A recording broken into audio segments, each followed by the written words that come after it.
Hello दोस्तों, आपका अपना चैनल एक्सप्लोरिंग एजुकेशन आपका स्वागत करता है डेली जीके के मॉडल टेस्ट पेपर में।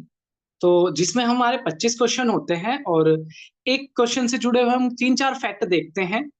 तो देर ना करते हम शुरुआत करते हैं। कह रहा है एक the movement along the demand curve. Demand curve क्या होता है? ऐसे एक डिमांड कर्व बनता है, इधर आपका एक्स एक्सिस होता है, इधर वाई एक्सिस होता है और इधर होता है प्राइस और इधर होता है क्वांटिटी यानी कि मात्रा।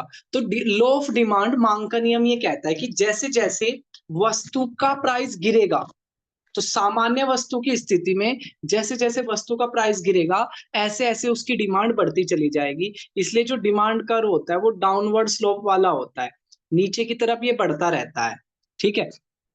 अब अगर हम यहाँ पर बात करें, ठीक है, तो वो क्या, इसमें ना दो चीजें होती है। एक तो होता है अगर वस्तु की अपनी कीमत बढ़ती या घटती है, तो ये जो डिमांड कर्व होता है इसमें या तो ऊपर की तरफ शिफ्ट होता है या नीचे की तरफ, ऊपर की तरफ मूवमेंट होती है नीचे की तरफ। लेकिन अगर वस्तु की अपनी कीमत के अलावा बाकी सारे फैक्टर, जैसे उसकी कॉम्प्लीमेंट्री गुड्स, कॉम्प्लीमेंट्री गुड्स होते हैं साथ साथ जो यूज होती है। मान के चलो दो चीज है, कार है और पेट्रोल है। पेट्रोल महंगा हो जाएगा तो कार की डिमांड कम हो जाएगी। तो अगर उसकी साथ वाली जो वस्तु है, जो कॉम्प्लीमेंट्री गुड्स है, वो महंगी हो जाती है तो इसकी डिमांड कम हो जाती है। उस केस में ये डिमांड कर इस साइड शिफ्ट हो जाता है। अगर साथ वाली चीज महंगी हो जाती है तो डिमांड कर इस साइड, राइट हैंड की साइड शिफ्ट हो जाता है। तो एक होता है शिफ्टेशन, जो प्राइस के अलावा जो बाकी सारे फैक्टर है उनकी वजह से होता है। और एक होता है मूवमेंट। मूवमेंट उसी डिमांड कर्व पर ऊपर या नीचे की तरफ जो मूवमेंट होती है वो वस्तु की अपनी कीमत की वजह से होती है। बी क्या हो जाएगा? सही आंसर हो जाएगा। GNP calculation. तो जीडीपी को नापने के तीन तरीके होते हैं। एक होता है एक्सपेंडिचर यानी कि खर्च के हिसाब से, एक होता है प्रोडक्शन यानी कि उत्पादन के आधार पर, और एक होता है इनकम यानी कि सारी कमाई के आधार पर। ठीक है। तो यहां पर क्या है, वो पूछ रहा है कि जब हम जीएनपी कैलकुलेशन करते हैं एक्सपेंडिचर मेथड से, तो हम किसको शामिल नहीं करते? तो हम उसमें शामिल नहीं करते हैं नेट फॉरेन इन्वेस्टमेंट को। ठीक है, यानी कि एफडीआई को शामिल उसमें नहीं करते क्योंकि वो जीएनपी होता है। नेक्स्ट अगर हम बात करें, कोब डगलस प्रोडक्शन। कोब डगलस प्रोडक्शन किससे जुड़ा हुआ है? ये है कांस्टेंट रिटर्न टू स्केल। तो ये कांस्टेंट रिटर्न क्या होता है? देखो, कितना पैसा लगाने से, ठीक है, कितना आपको रिटर्न मिलेगा, वो कहलाता है आपका, ठीक है, कांस्टेंट रिटर्न टू स्केल। ठीक है। तो इसमें जो function Q is equal to अलग वन इज बेस ऑन, तो ये किस पर है? Constant return to scale. Increasing क्या होता है? अगर आपने जितना अमाउंट बढ़ा रहे हो उतना ही आपका प्रोडक्शन भी बढ़ जाएगा। ठीक है, वो इंक्रीजिंग कहलाता है। डिक्रीजिंग इसका उल्टा, फ्लक्चुएशंस में बढ़ भी सकता है, घट भी सकता है। कांस्टेंट में क्या है कि आप पैसा बढ़ा रहे हो लेकिन सेम रिजल्ट आ रहा है। Find the odd one out of the following, इनमें से अलग बताना है। देखो, दिल्ली ट्रांसपोर्ट कॉर्पोरेशन एक पब्लिक है, इंडियन रेलवे पब्लिक है, और रिलायंस इंडस्ट्रीज और किंगफिशर दोनों क्या है? ये प्राइवेट है। ठीक है। और इसके अलावा जो इसका सही आंसर है, जो जिस आधार पर इस यहां से हमने अलग छांटा है, वो ये है कि जो रिलायंस इंडस्ट्रीज है, ठीक है, वो ऊपर वाले जो तीनों इंडस्ट्रीज थी वो ट्रांसपोर्ट सेक्टर से जुड़ी हुई थी। ठीक है, वो ट्रांसपोर्ट सेक्टर से जुड़ी हुई थी। नेक्स्ट अगर हम बढ़े, monetary policy in India. Bharat में जो मॉनेटरी पॉलिसी है, तो वो रिजर्व बैंक ऑफ इंडिया, जो भारत का सबसे बड़ा बैंक है, 1920 में एक हिल्टन यंग कमीशन सेटअप हुई थी जिसने अपनी रिकमेंडेशन दी 1926 में। और फिर आरबीआई एक्ट आया 1934 में, 1934 में। और इस आरबीआई एक्ट के आधार पर 1935 में आरबीआई बना, जिसका पहला हेडक्वार्टर कोलकाता था। फिर इसको 1937 में परमानेंटली इसको मुंबई में शिफ्ट कर दिया गया। और 1 जनवरी 1949 को इसका नेशनलाइजेशन हुआ। सर ओसबोर्न स्मिथ इसके पहले गवर्नर थे, जेम्स टेलर दूसरे गवर्नर थे, और सीडी देशमुख इसके पहले भारतीय गवर्नर थे। फिलहाल 26वें गवर्नर के रूप में आरबीआई के कौन काम कर रहे हैं, ये आपको कमेंट बॉक्स में बताना है। नेक्स्ट बात करें, which one of the following subject is not available on the union list. तो हमारे कॉन्स्टिट्यूशन का जो शेड्यूल 7 है हमारे कॉन्स्टिट्यूशन का, जो शेड्यूल 7 है उसमें 3 लिस्ट बनी हुई है। यूनियन लिस्ट, वो लिस्ट जिसके मुद्दों पर केंद्र सरकार काम करती है, स्टेट लिस्ट जिसके मुद्दों पर राज्य सरकार काम करती है, और कॉन्करेंट लिस्ट जिन मुद्दों पर दोनों सरकार मिलकर काम करती है। तो कह रहा है कौन सा यूनियन लिस्ट में नहीं है। तो भारत में सेंसस कराना केंद्र सरकार की जिम्मेदारी है, बैंकिंग संभालना केंद्र सरकार की जिम्मेदारी है, फॉरेन लोन संभालना केंद्र सरकार की जिम्मेदारी है। लेकिन एग्रीकल्चर हुआ, ट्रेड हुआ, पुलिस हुआ, ये सारे स्टेट के सब्जेक्ट्स हैं। जबकि जो एजुकेशन है वो पहले स्टेट का सब्जेक्ट हुआ करता था, अब हमने उसको कॉन्करेंट लिस्ट में डाल दिया। नेक्स्ट है the term closure in parliamentary terminology. Closure का मतलब क्या होता है? जब किसी मुद्दे पर कोई बात चल रही है और उसको खत्म करना होता है, उसके लिए आपका क्या यूज होता है? क्लोजर टर्म यूज होता है। तो बी क्या हो जाएगा? इसका सही आंसर हो जाएगा।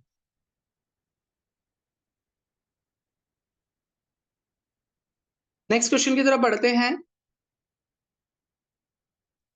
नेक्स्ट क्वेश्चन कह रहा है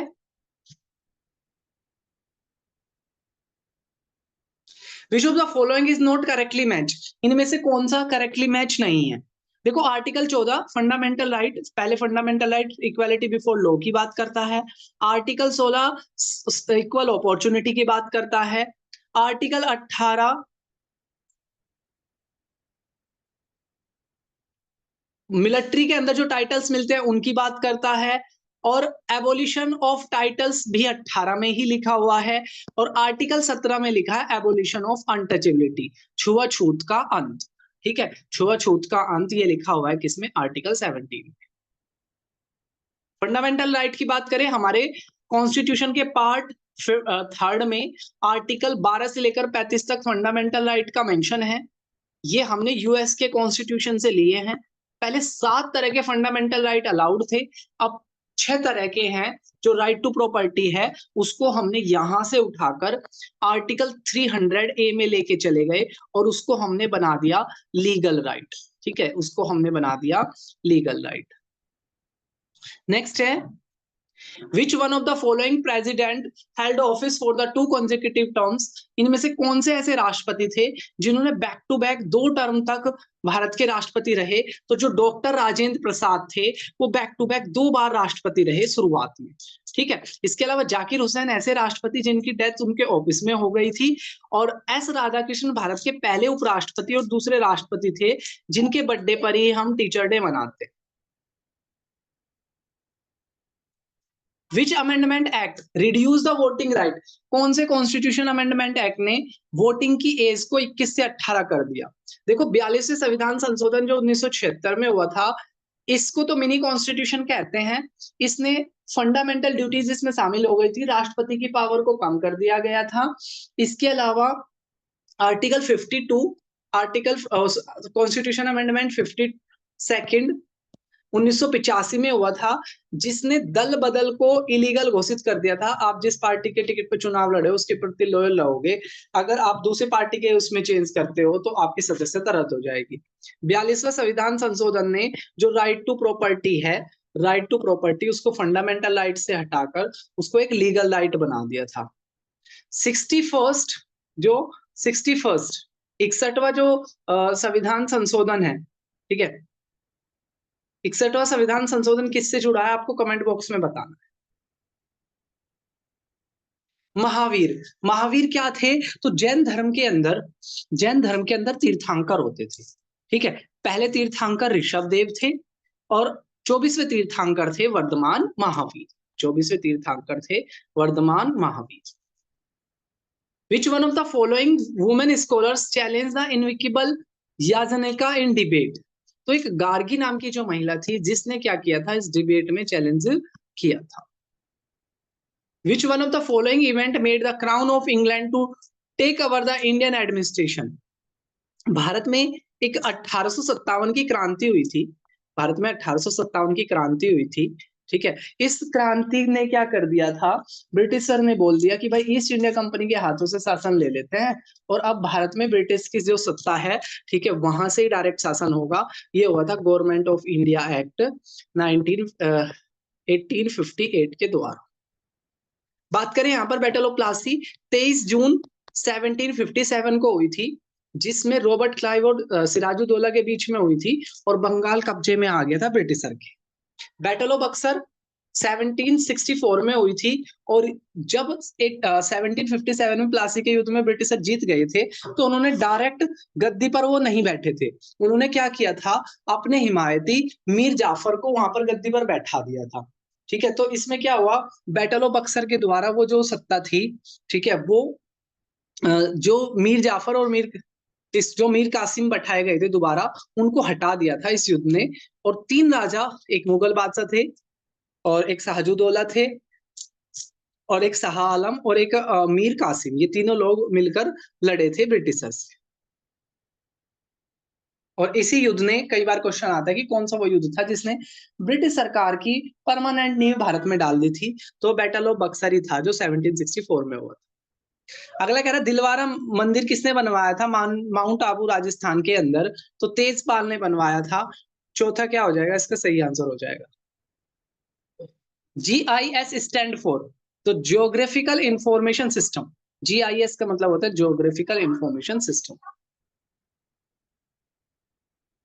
विच of the following is a trans Himalayan river, तो ऐसी नदियां जो हिमालय के फॉर्मेशन से पहले की बनी हुई है, ऐसी नदियां जो हिमालय के फॉर्मेशन से पहले की बनी हुई है उनको ट्रांस हिमालयन नदियां बोलते हैं। तो जो सतलुज जो नदी है वो क्या है, एक ट्रांस हिमालयन नदी है। गंगा की बात करें तो गंगा भारत की सबसे पवित्र नदी मानी जाती है, जो उत्तराखंड के उत्तरकाशी डिस्ट्रिक्ट से ओरिजिनेट होती है।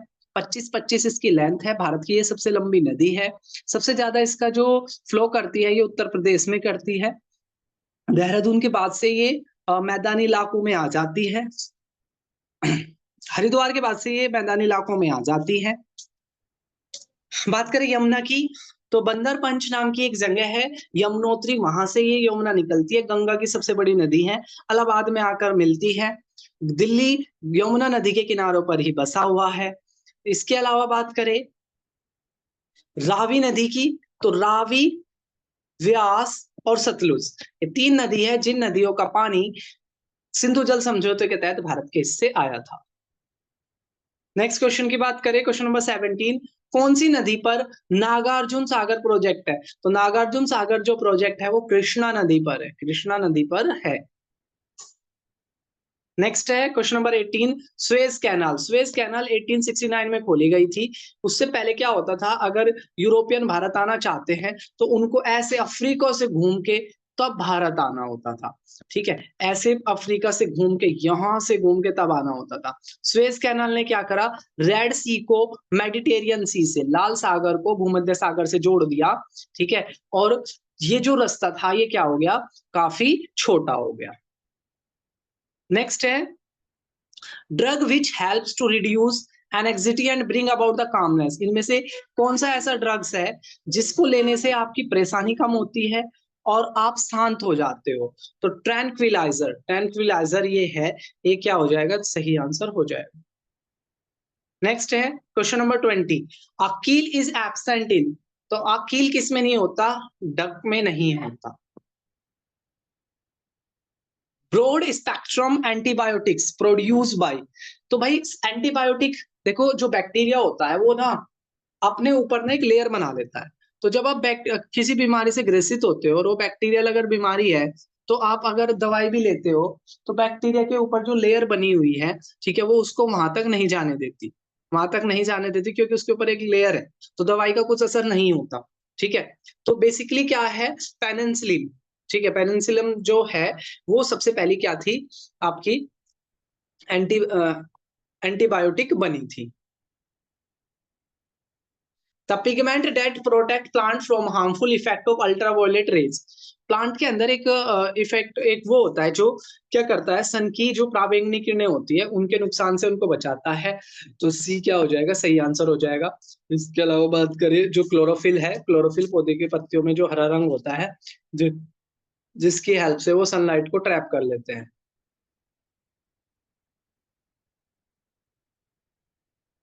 विच among the following is term as hot, hot money, तो बेसिकली अगर हम बात करें एफडीआई, एफडीआई होता है फॉरेन डायरेक्ट इन्वेस्टमेंट। इसके अलावा एफडीआर, एडीआर, ठीक है। तो इसका जो सही आंसर है वो सेकंड इसका सही आंसर है। बाकी एक बार हम इसको देखेंगे, इसमें कोई टाइपिंग एरर तो नहीं है, ठीक है। शायद ये नोट होना चाहिए, नोट। 23rd क्वेश्चन को अभी हम कैंसिल करते हैं, इसको बाद में हम देखेंगे। तो ये था हमारा जीके का प्रैक्टिस सेट। और आपको जो मैंने क्वेश्चन पूछे वो कमेंट बॉक्स में आपको बताने हैं, और आपको बताना है कि 23 में से आपके कितने मार्क्स बने।